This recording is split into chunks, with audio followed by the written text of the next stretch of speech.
Gram सभा बसौना माफी से डॉक्टर धर्मेंद्र राजभर को भारी मतों से विजयी बनाए। धर्मेंद्र राजभर जिंदाबाद जिंदाबाद, मनदीपा राजभर जिंदाबाद जिंदाबाद, धर्मेंद्र राजभर जिंदाबाद जिंदाबाद, मनदीपा राजभर जिंदाबाद। अब की जिताना है, बसौना से मुखिया बनाना है। अब की जिताना है, बसौना से मुखिया बनाना है। डॉक्टर धर्मेंद्र को भारी मतों से विजयी बनाना है। श्रीमती मनदीपा को भारी मतों से विजयी बनाना है। अब की जिताना है, बसौना से मुखिया बनाना है। डॉक्टर धर्मेंद्र को भारी मतों से विजयी बनाना है।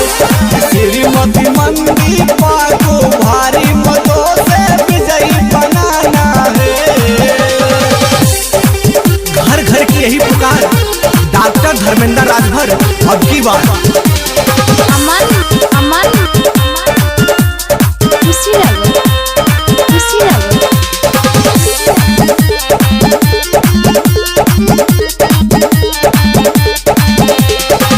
चाचा चाची भैया भाभी भूली न जाना। क्षेत्र में अपने विकास है कराना। चाचा चाची भैया भाभी भूली न जाना। क्षेत्र में अपने विकास है कराना। पोलिंग पे जाना है, हो जम के मोहर लगाना है। पोलिंग पे जाना है, हो जम के मोहर लगाना है। डॉक्टर धर्मेंद्र को भारी मतों से विजयी बनाना है। श्रीमती मनदीपा को भारी मतों से विजयी बनाना है। ग्राम सभा बसौना माफी से डॉक्टर धर्मेंद्र राजभर को भारी मतों से विजयी बनाए। अमन खुशी रहो, खुशी रहो। दुखियों गरीबों का ये रखते ख्याल है। क्षेत्र की जनता के करते देखभाल है। दुखियों गरीबों का ये रखते ख्याल है। क्षेत्र की जनता का करते देखभाल है। साथ निभाना है, हो जम के साथ निभाना है। साथ निभाना है, हो जम के साथ निभाना है। डॉक्टर धर्मेंद्र को भारी मतों से विजयी बनाना है। श्रीमती मनदीपा को भारी मतों से विजयी बनाना है। घर घर की यही पुकार, डॉक्टर धर्मेंद्र राजभर अब की बार। धर्मेंद्र राजभर जिंदाबाद जिंदाबाद, मनदीपा राजभर जिंदाबाद जिंदाबाद। खुशी रहो।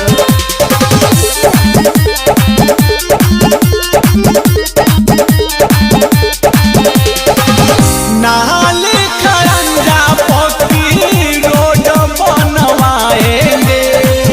जो काम हुआ नहीं करके दिखाएंगे।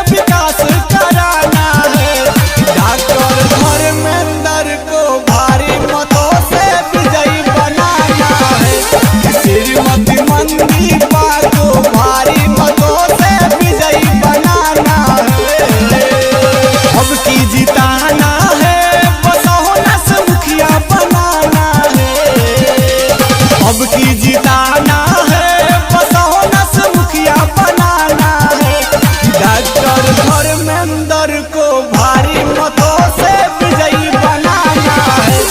श्रीमती मंदीपा को भारी मतों से विजयी बनाना है। Presented by Verma Music.